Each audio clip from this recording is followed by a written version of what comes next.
Hi,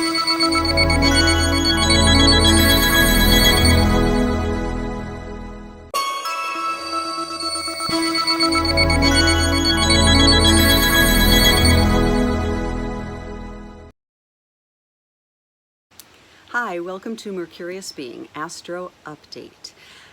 This is an astro update for the Aquarius full moon, which will be exact on August 11th at 8:36 p.m. Central Time. So check the time wherever you are. And the theme for today is Big Shadow Energy.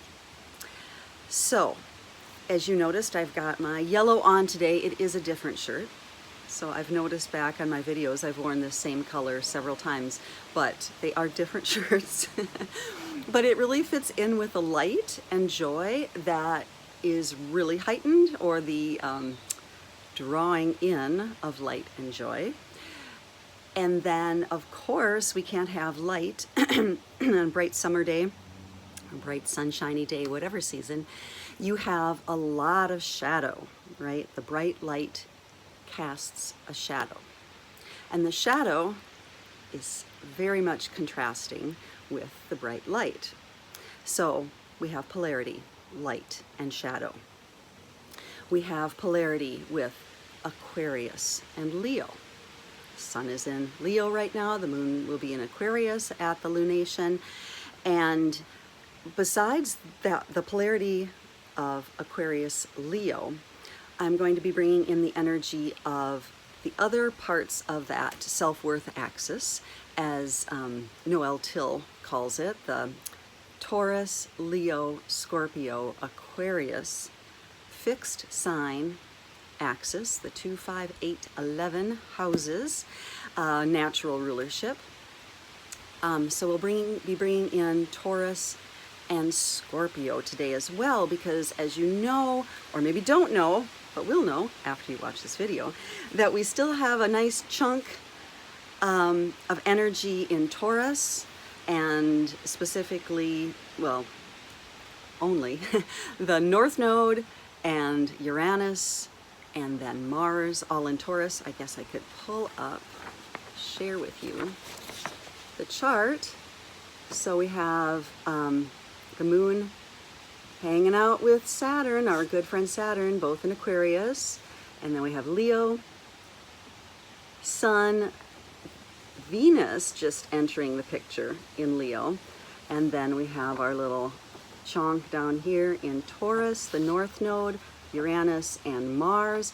And then, I always say this and then I never do it. So over here opposing the North Node in Taurus, we've got the South Node in Scorpio, and I don't have it in, I just don't include it in my printout, but it's always implied. So up here in the 8th, we've got Scorpio. And again, this house system, this is just specific for where I live, so it could be completely oriented differently wherever you are. So I just use that as a reference for my own geographical placement, because we are always trying to bring the energy of the heavens down to earth, and then reflecting back and forth, microcosm, macrocosm.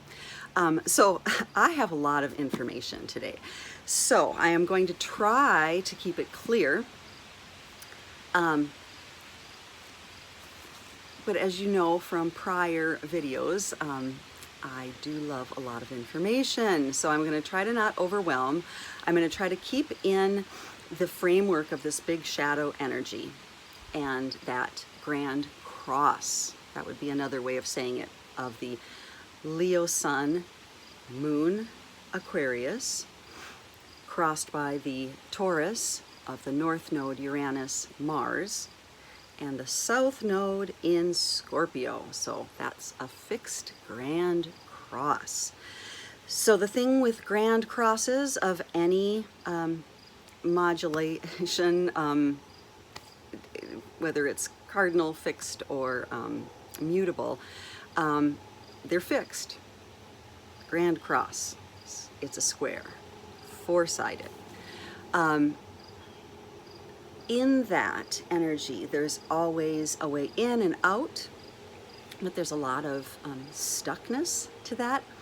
I think it's interesting because we're also going through the eclipse season, year and a half period when the eclipses are occurring in Scorpio and Taurus, thus the placement of the nodes. Plus we're in the age of Aquarius, and with Aquarius at the collective ascendant, we have Scorpio at the midheaven. And I may have mentioned that before in another video, and I'll put a little note to self to go back and address that, and how that kind of frames, like it's really a period of about 2,000 years. When did the age of Aquarius start? That's debated and debatable. I think it's Stephen Forrest who puts forth when the Wright brothers took off from the Earth in an airplane, which is Aquarian, and that would probably be a pretty good starting point. And of course, you know, as we know with these big eras, it's like a 2,000 year period. You know, the starting date is going to be hard to pin down, but the energy of not being on Earth, besides being in a hot air balloon, but a motorized vehicle that flies through the air, and Aquarius being an air sign. All right, so I'm way off topic already, so hold on. This is going to be wild. Okay, the big shadow energy, I'm going to go back to that. So we've got the fixed grand cross going on. And the last couple videos, the Leo ingress and then the new moon, you know, I really focused on the energies of Aquarius and Leo, specifically Leo, because we're still in Leo season, and we will be for another 11 days, I'm not sure exactly, past the full moon. I can't remember when the ingress is, probably around the 22nd, 23rd of August. Yes. All right, let's get back to it. So we're in Leo energy still, Leo season. The Aquarius moon opposes it. So what we're doing is reflecting that light of Leo. It gives us a chance to kind of feel out the energy of that polarity. It heightens, or it gives us information, more information about Leo. It gives us information about the Aquarius and Leo aspects of our souls. So I've got this little chart that I'm going to keep referring to, and I can post this as well.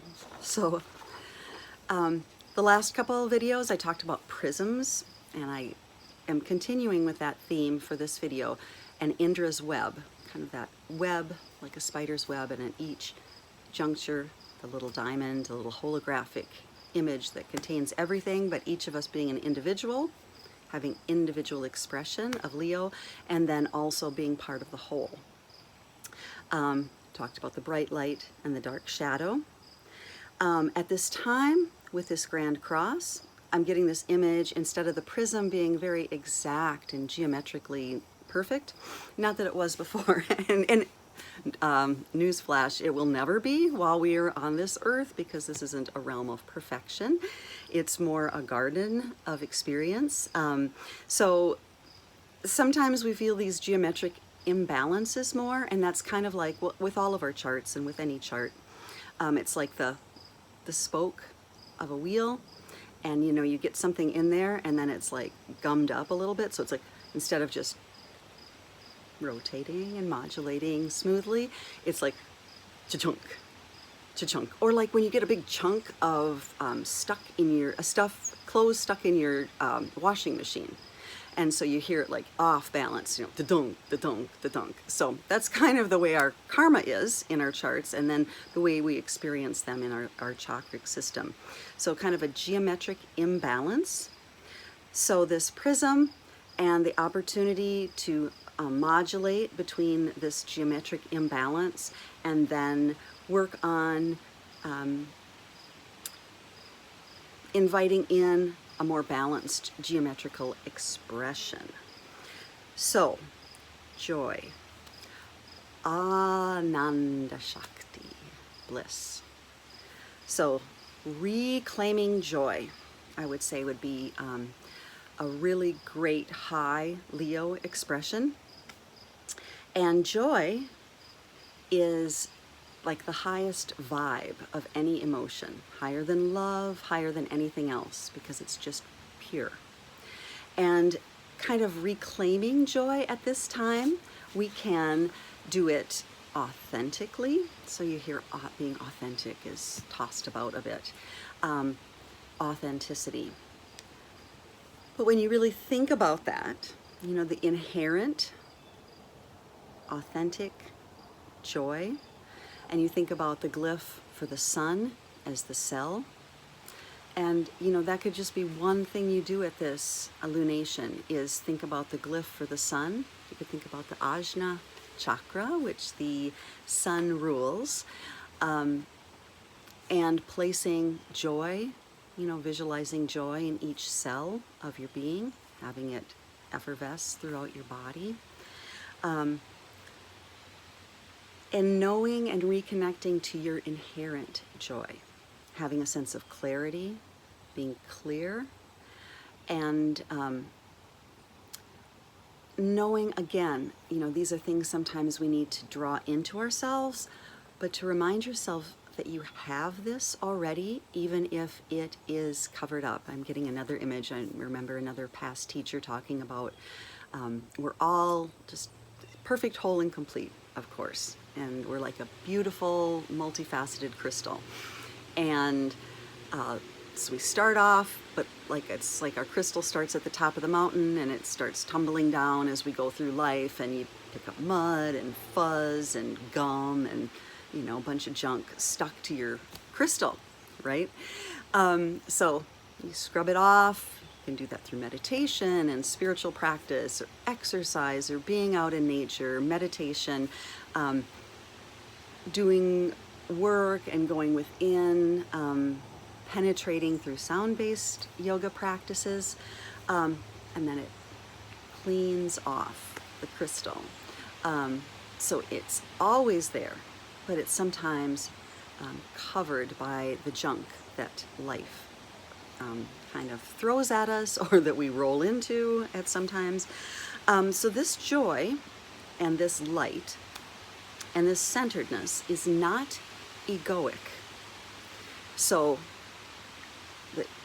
well, any sign can be imbalanced, but you know, there's a good chunk of shadow Leo, shadow Aquarius that has this false sense of ego, like a false light, like an ungrounded energy, an imbalanced energy. It's usually a response to an insecurity. So like, you know, that person that's like, they're really come off big, kind of like when a cat really poofs up, tries to make themselves look bigger than they are, and their fur gets all kind of poofed up. And it's a natural response. I mean, all of these are natural strategies, and it's a response to that imbalanced relationship with power, kind of going back to the victim, perpetrator, or just an imbalanced energy. So kind of that imbalanced spin. Again, this is a strategy, and sometimes we just do that strategy. I see that in myself a lot, like when you have to fake it till you make it, which works sometimes. Sometimes you have to do that. As I said, it's a strategy, but it's not the energy. So I went down another notch into Taurus, another part of our fixed grand cross wheel. And Taurus, of course, rules the Anahata chakra, the heart chakra. So having that inherent self-worth and inherent value in the heart, in your heart center.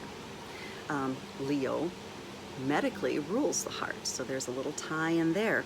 And then we have Scorpio, which resides at the navel chakra, the Manipura chakra, the city of jewels.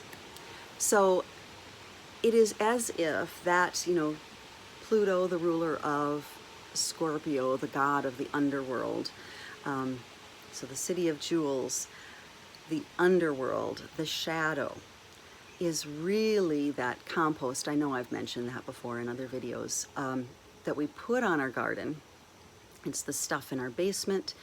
It's owning and reintegrating all parts of ourselves, looking at it all, the dark and the light, where you've been wrong and you've been right, where perhaps the imbalance has been, you're the one exerting power or influence over someone else, or exerting control over someone else. It's that polarity. The Taurus energy is of this kind of, it is an inherent goodness. It's a physical comfort. It's the second sign of the zodiac, so it's really about integrating physically into this experience, whereas the Scorpio is more about integrating all the gray areas.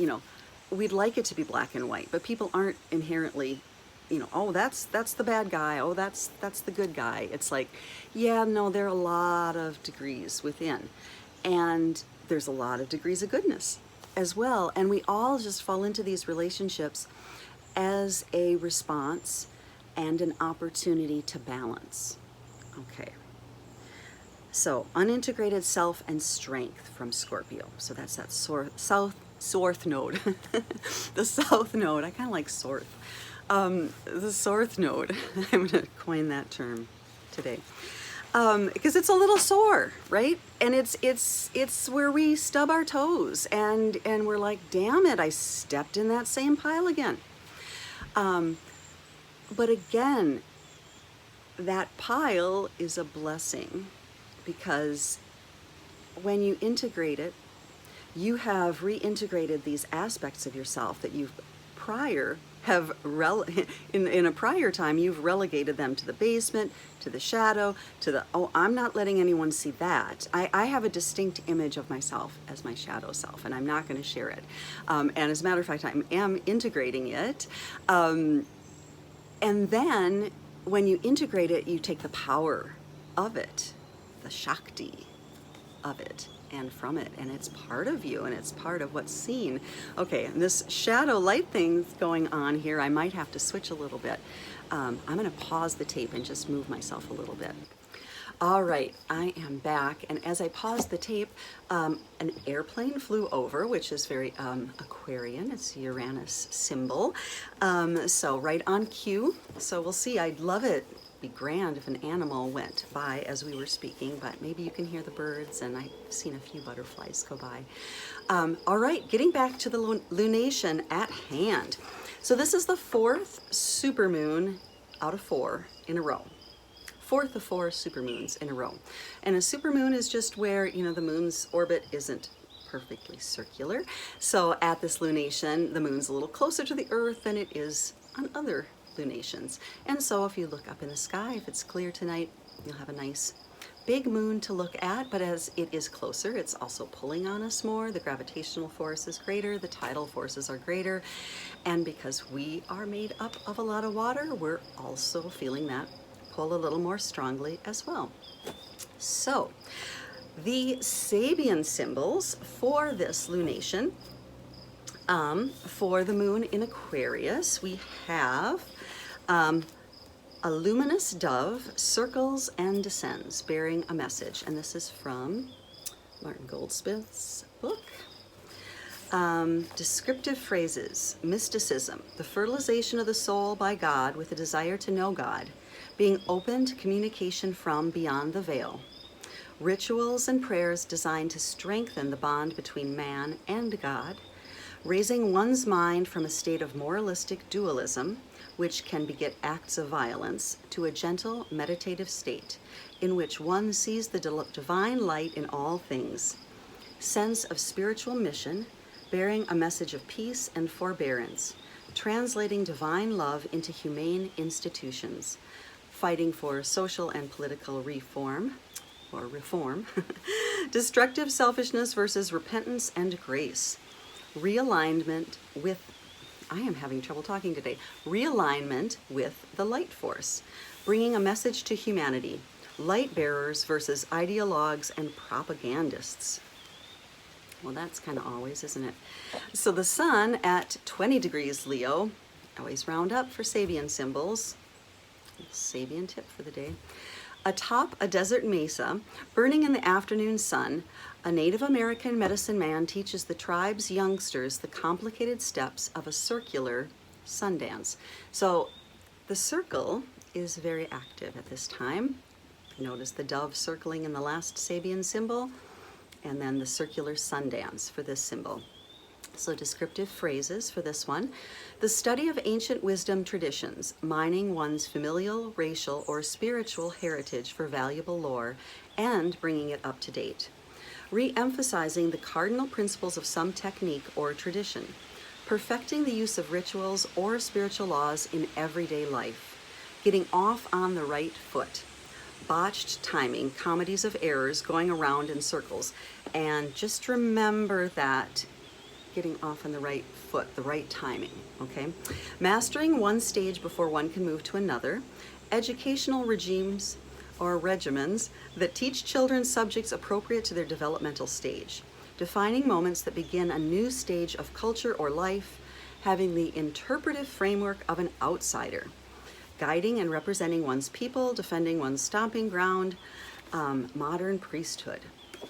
All right, so those are the Sabian symbols. So I just like to start off with those, even though we're well into this, aren't we? So just a few phrases about the polarity. So Aquarius, the moon in Aquarius, I'm just little keywords here. Aquarius, universal energy. Leo, individual energy. Aquarius, bringing ideas from out there, and probably like above there, right? Kind of being a conduit for the cosmic waters or energy. And Leo, expressing oneself so that one can be heard. So we're taking the Aquarius energy of out there-ness and the Leo ability to be heard and to frame it in terms that people can understand it, which is a constant challenge for me. Individuation with Aquarius, self-leadership. I guess I talked about vessel for bringing in something new, different, unexpected, and unfamiliar. So you're kind of the bearer of different things. And then individual expression with Leo and leadership. Again, kind of being able to carry the mantle and connect with people. I think Aquarius has that ability to connect with not people or, you know, energy or ideas. And then Leo has that heart center approach and the ability to connect person to person.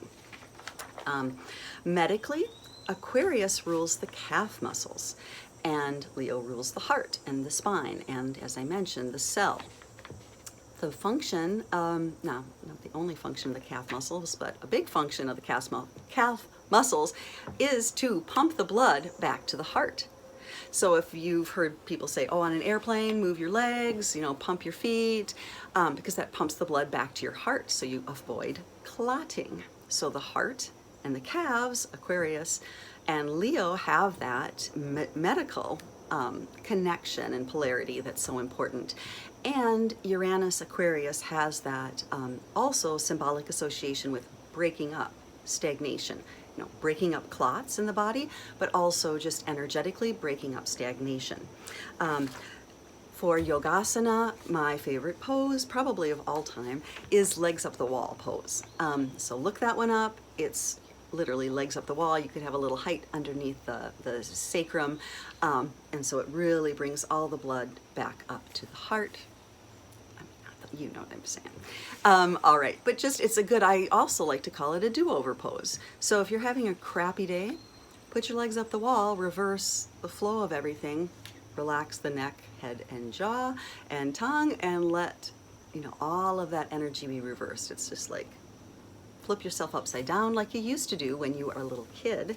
And we stop all that nonsense, don't we, as we get older, and we stay in one position and we stay there until we just harden, which would be very Saturnian, right? Saturnian Capricornian is hardening and contracting. So Uranus, again, breaking things up, doing things differently. No shade to Saturn and Capricorn, because where would we be without skin and bones? So I'm never shading a sign. Sometimes I think people have taken offense at what I've said, and I'm like, I'm never shading a sign. There are just, again, degrees and gifts and challenges with each sign. All right, so the will, Leo, the Ajna chakra, the heart, Taurus, planets in Taurus at this time, the root, Saturn and the moon in Aquarius, which is in the root chakra.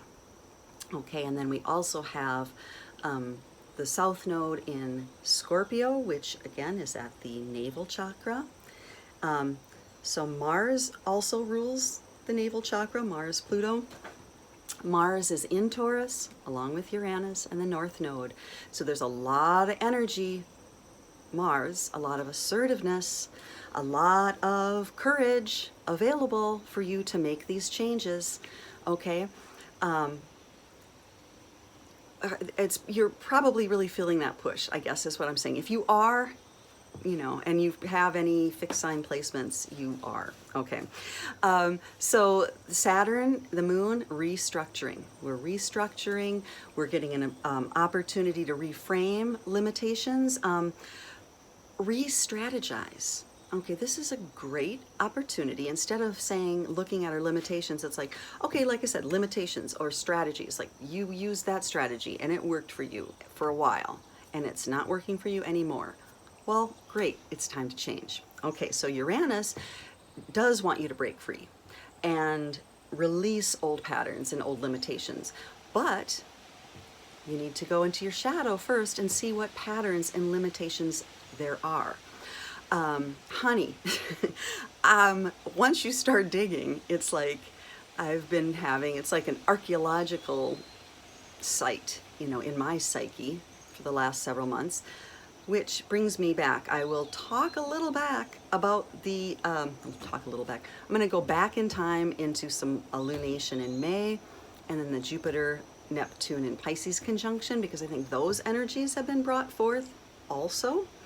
So that Scorpio aspect of digging in, of South Node in Scorpio.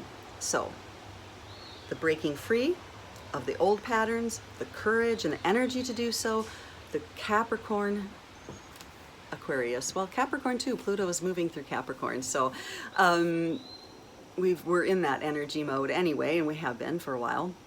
Not really super relevant to this video, but breaking free of those old patterns, but you can't break free until you see. Oh my God, now you guys see what my kids have put up with all these years. All right, so I'm going to continue talking about this lunation, and then I am going to talk a little bit about how we're dragging in that past energy from the end of April. And then the conjunction of Jupiter, Neptune, and Pisces, April 12th. It was here anyway, in Central Time Zone. So in the area of the heavens where the sun is called Ashlesha Nakshatra. So it's a little area of the heavens. The ruler of that area are the Nagas, the serpent gods. So they're half human, half serpent. Brahma relegated, there were too many of them. They became too prolific. And so the mythology goes that Brahma, the creator, relegated them to the underworld. The underground kingdom, or Naga Loka. I just love the way some of these words sound. Naga Loka, isn't that cool? So they're half human and half cobra. They're a strong, handsome species who can assume either wholly human or wholly serpentine form, and are potentially dangerous but often beneficial to humans.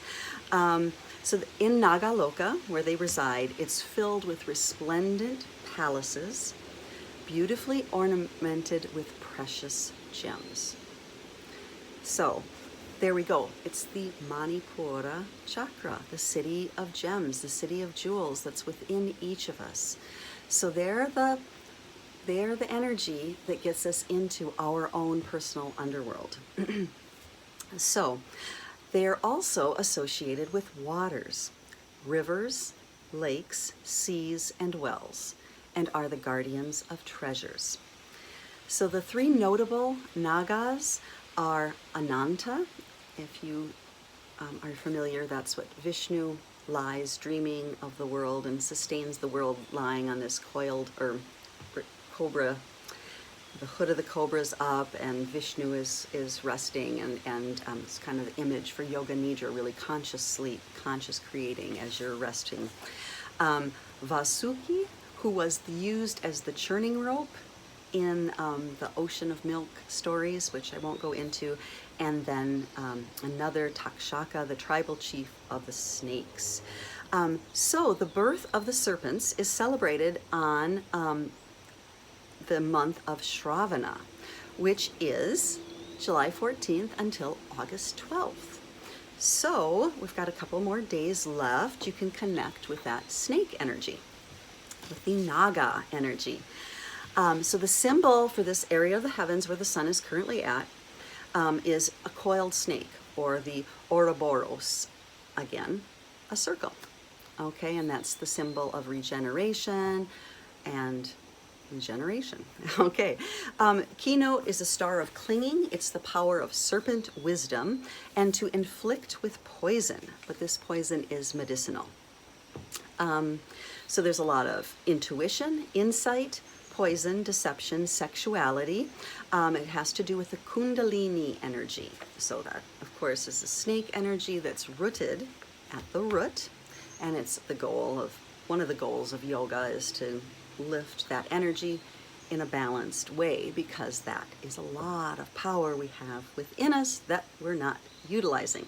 But you see people who get really wacky doing yoga, too fast, too soon, too much. And then when the Kundalini comes up, instead of being very balanced and coming up the central channel, it might be on one or the other, and da-dum, has that geometric imbalance. All right. Again, the energy of the navel chakra, bright yellow, yellow topaz, having great strength and will and discipline. Okay, not doing too much, too fast, too soon. The moon is in the nakshatra called Dhanista, or the wealthiest, the most heard of. It is in the 4 stars of Delphini, that form the head of a dolphin, if you're into astronomy. And the 8 Vasus are the deities, and they are the elemental deities. I'll just say the most well-known one is Agni, and I mention Agni because Uranus is in a nakshatra ruled by Agni, and Vayu is the wind. So Agni is fire in any sort, and it was a primary god of the Vedas, Agni was, and then eventually replaced by Shiva. Excuse me. So Agni has the power to destroy and create, and Shiva has kind of taken that placement as far as the Hindu Trimurti, or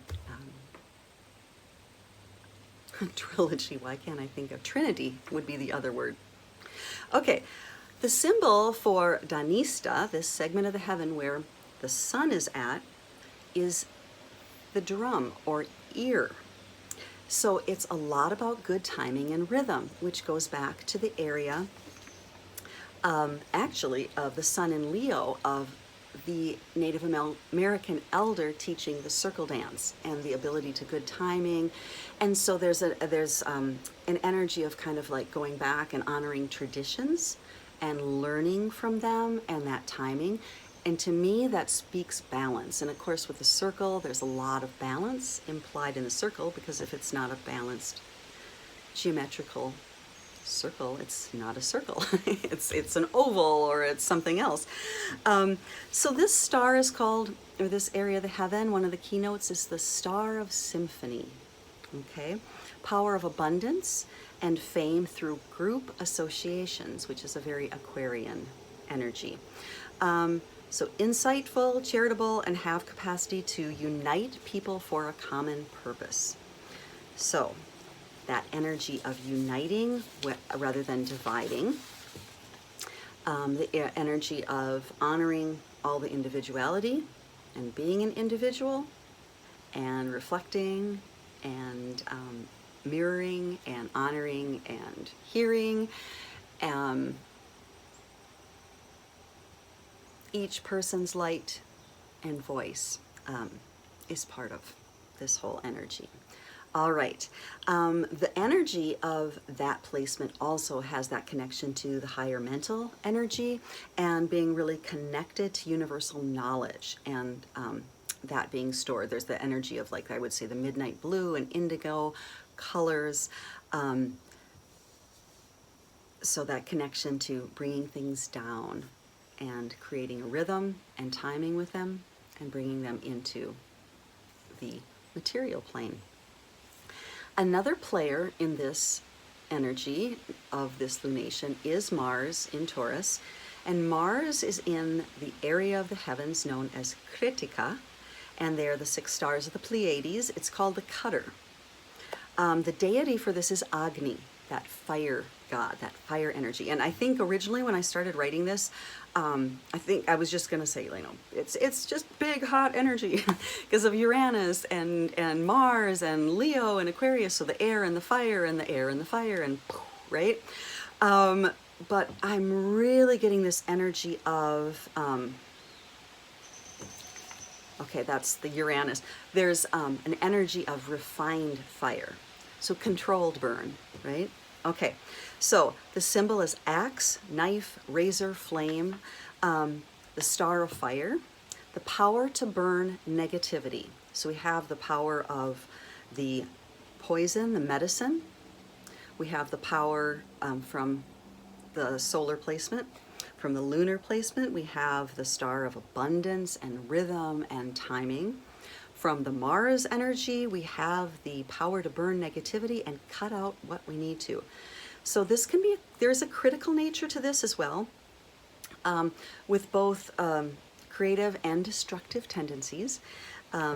But behind that, there is an energy of willpower and power and independence and a capacity to support others. So if you're kind of spinning energetically on the energy of criticalness, being critical of other people, criticizing yourself, perfectionistic, that might be part of this. So let's bring it back to center and use that, like, instead of like cutting things down and making some really imperfect geometry, we try to hone, and now I'm getting a yantra image, right? So a nice geometrical image. This still takes time and the critical capacity of the mind and body and everything to craft. But using it courageously, using it to purify, using it to gain awareness. Okay, so there's a lot of joy implicit in this placement, which seems a little odd, but there's an access of like honing and cutting through and using that fire to burn negativity so that the joy can bubble up, okay? And again, joy is the most powerful vibration. It's the highest vibration. So even if you can use in your sound practice or your yoga practice, you know, feeling the energy of joy in your body, wherever, or your mind, your emotions, wherever you can feel it, and then try to foster that and just bringing that in. So attuning oneself to that. So the last planet I'd like to touch on is the Uranus, squaring, it's also in Taurus, squaring the sun and the moon. It is in Bharani Nakshatra, the area of the heaven, and that is called the woman who bears, or a hot star. Lots of fire energy, vitality, and restraint. So it's an interesting thing. So it's about bearing, childbirth, bearing, but it's also ruled by Yama, the god of death, right? So, you know, what's that about, right? So Yama was the first, describe him in the Vedas as the first man who died. So he kind of set the blazing trail of mortality that we've all followed since then. So he's guardian of the south, or Sorth, the region of death, and presides over the resting place of the dead, which is located under the earth. In the Vedas, Yama was represented as a cheerful king of the departed ancestors. So I really was jazzed when I saw that, because I was like, ancestors have been a really big part of this. And if you think about, birth and death, birth, we're literally carrying our ancestors in our cells, in our blood, in every part of ourselves. The ancestral shadow, so kind of tying that back into even the Pluto, Scorpio South Node. Are there things from your ancestors that are shadow-like, or that you identify as shadow-like? You're like, well, I'm never going to do that because my dad did that, or I'm never going to do that because my mom did that, or whomever it may be in your family. So even if you're like, I'm never going to do that, it is part of our experience. And then, that aversion is the opposite of love and attraction, is hate and aversion. So we're still tying ourselves into this polarity. And then anytime you're in that polarity, there's a magnetism. And so it's about being able to detach from that, kind of withdraw, and see it without judgment. So that detachment and compassion. Because they too had imbalanced charts, as do you. They may be different, so it's easy to be like, that is very crappy and this is not. Of course we know that's not true. Yes, that may be very crappy, so that is true. And this may be very crappy, and that can be true too. But everybody's, got a different level of crappiness. Of course, crap, ruled by Scorpio Pluto. Okay, I'm gonna bring this back to Yama, god of death, but also in an area of the heavens ruled by Venus. It has a Venusian, a female mystery, the mystery of childbirth. So it's that continuation of life and death cycle, that cycle and circle. The energy of this is the sacred quality of fire. So the quality of fire, when it's first ignited, is very pure. So it's almost like that conceptual energy of when something is first brought into the world, before it's fallen down the mountain and gotten all this crap on it and fuzz and mud. And I always love adding gum for some reason. All of that stuff, probably because other people chewed on it, or you chewed on it, but so other people's stuff as well. So it's before, you have that idea and it's like, oh, that's a super great idea and I'm super excited about it. And then you share it with somebody else and then, that creativity is really dimmed. So it's the first energy of the initial fire. But this energy and this area of the heavens, Bharani, is extremely volatile in nature. It could be exploding in any direction it chooses, and it oscillates, but extremes. So that is very Uranian as well. So I just wanted to bring that in because it's like very transformative, very cycle of birth, death, exuberant, enthusiastic, having great enthusiasm and eagerness, but yet little volatile and oscillating and unpredictable. All right, okay, I'm going to try to bring this home. So there's this energy of Taurus, of uniting, of being in our heart center, not being superficial, really like being there in your heart with somebody physically, like being there in your heart center, in your heart space. And Leo shining, and that goodness, shining your goodness, but seeing the goodness of others. And I know I've talked about that a lot in the other videos, so I will not go there. And then the Aquarius energy of, okay, so let's use the Aquarius energy also of that detachment. Okay, the air energy, and maybe like bringing light down and into the earth, but then also like stepping back a little bit, having detachment, and then allowing yourself to really see the playing field of what's playing out. Okay, I'm just going to circle back to the Jupiter-Neptune conjunction in Pisces, which was in April 12th. But I know I really felt it at the end of the month, and that coincided with, of April, and that really coincided with the solar eclipse that happened April 30th, which was at 10 degrees Taurus. And then we had a lunar eclipse that occurred at 25 degrees, I have that somewhere, 25 degrees Taurus. It was a total lunar eclipse on May 15th at 25 degrees Taurus, and then the sun, our current transiting sun, is going to be hitting that lunar eclipse, the 25 degrees Taurus, squaring it at 25 degrees Leo on the 18th, I believe, here in Central Time. So that kind of theme is being brought up, but I really like literally have things that I started at the end of April coming back at me. And that's not unusual for like an eclipse, you know, to have its effect last for the 90 days till the next square or to the next thing that really hits it. So I'm just curious if anybody else has been feeling that, but also bringing this energy of the Jupiter-Neptune conjunction in Pisces. And I'm not going to go into all of that. I think the only thing I wanted to bring in was where it occurred, what nakshatra it occurred in, which was Purva Bhadrapada, the former one who possesses the lucky feet. The symbol is the front legs of a funeral cot and a strong connection with the element of fire and purification. Association with incoming electrical energy from crown of the head throughout our body, energy of gold and the stone tiger's eye, which I always think, obviously, big cat energy there, Leo.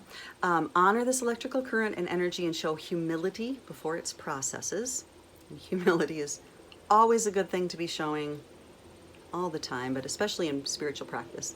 The purification goes on even during the night. So it could be weird dreams or karmas that are coming through, or I know I've been waking up in the morning and this first random thought I have in my head is really kind of what leads me into some other area that I wasn't thinking I was going to go into. It's the energy of fierce spiritual awakening, and talk less about it and integrate it. Calm it and balance it more. So I think that speaks back to that. Of course, I'm thinking of the snake hissing. Snakes aren't loud, that snake medicine, but also that initial sacred fire mentioned with the Uranus quick insight. Bija mantra for that energy was Sham, which is associated with bones in the body. So it's very foundational energy. Sham, S-H-A-M. It would really be S with the slant over it, like Shiva, S-A-M with the slant over it, but it's pronounced Sham. So that would be a wonderful mantra for you. The animals, male lion, pillar and light, Kundalini, spiritual awakening, sacral chakra, but connected to all chakras. Okay, also, that would have been a much better place to end, but I think what I was going to say before I said that was the current conjunction possibilities. This is stuff from my workshop that I gave on the conjunction back in April. So these are some of the things. This conjunction happened in Pisces in 1856. It happens, Jupiter-Neptune conjunctions happen. Last one was 2009, 1997, 1984, 1971, 1958, 1945, and 1932. But the last time that Jupiter and Neptune conjuncted in Pisces was in March of 1856. So I'll just run down some of the things that happened in 1856, and I'm going to let you do your own homework and connections, and then I'll go into the current conjunction possibilities that I brought up in April, and you can also make your own associations with that. So, Richard Wagner completed his famed score for the Valkyries, or Die Walküre, at that time. Charles Dodgson formally chose the pseudonym Lewis Carroll, while also taking up photography that same day. Okay? Lewis Carroll, Alice in Wonderland, Down the Rabbit Hole, Through the Looking Glass, And then photography, very Neptunian, Piscean. The first synthetic dye was discovered that month. John Singer Sargent, Booker T. Washington, L. Frank Baum, The Wizard of Oz, George Bernard Shaw, Nikola Tesla, and Sigmund Freud were all born during this year. Borax was discovered in California. There was the Battle of Seattle. The tin-type camera was patented in Ohio. The Treaty of Paris and the end of the Crimean War. Senator Charles Sumner of Massachusetts spoke out against slavery.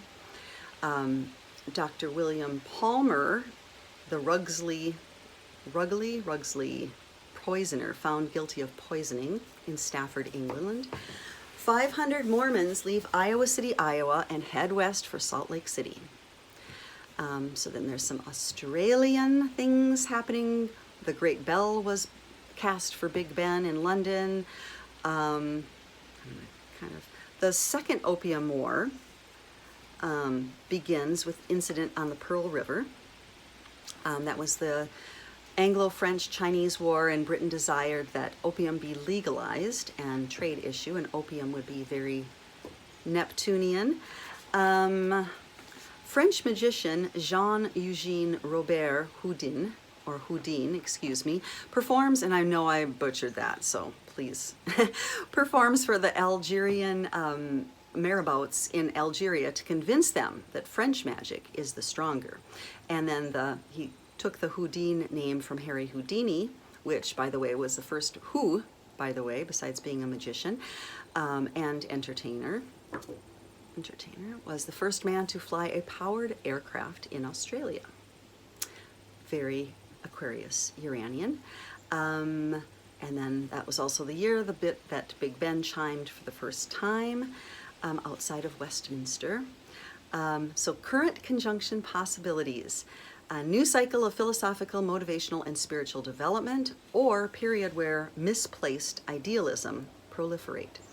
Conspiracy theories, secrets coming out of the open, government, music / motion picture industry manipulation, influenza. Louise Hay describes that as a response to mass negativity and beliefs, fear, belief in statistics.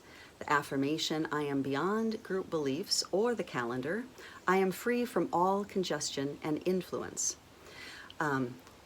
Increased vulnerability to suggestion or inflated deception. Rose-colored glasses, see what we want, and we are told what we want to hear. Could be a great time for creative and spiritual endeavors, music, meditation, art, writing, photography, innovative, artistic, inspirational, and genuinely expressed. More world travel or expansion of spiritual horizons. Opening up to the thinning of the veil ideas, subtle ideas, concepts, and creativity, and escapism through spirituality, drugs, alcohol, and devices, which would be very Aquarian. OMG. That's a big one. Okay, we'll have to save that for another time. But Aquarian escapism. Neptune, Aquarius, escapism. And I would love to look up the time of day, how much time a day that constitutes an addiction to devices and that. So anyway, that's a big one. Shake up of the cultural imagination reveals the possibility and threshold of our own dreams. Something new is being born or catalyzed, but it can also be corrupted. So thinking back to that sacred flame or the initial impulse and just keeping that clear. So clarity, that clear glass, the clear facets, the balanced geometry. Time of experimentation, collaboration, and community. And then you can see more clearly into psychic stuff and triggered, and see where it and how it is triggered within you, or where you are deluded. And I think this is also very important, always anyway, but with the age of Aquarius and then the Scorpio at the midheaven. It's a collective opportunity. So this is the last one, and this is what I was going to get to all along. Collective opportunity to heal the victim perpetrator energy in regards to psychic, spiritual, or chemical manipulation. All right, so that's a lot of energy, isn't it? That's a lot of potential. Potential, think of the cell. Think of the circle with a bindu in the middle. That's symbolic of potential, whether it's spiritual potential, physiological potential. So get into your center, go down to your root, come up to your heart, use your will, use your vision and sight and insight, and connect above while you connect below. And I think we covered a lot. I hope it was clear. That's always my goal. I did get a little excited and I brought a lot of information in. So, but that is me. And I guess if you're here, that's okay with you. So, all right, that's it for now. And I will see you again soon. All right, take care.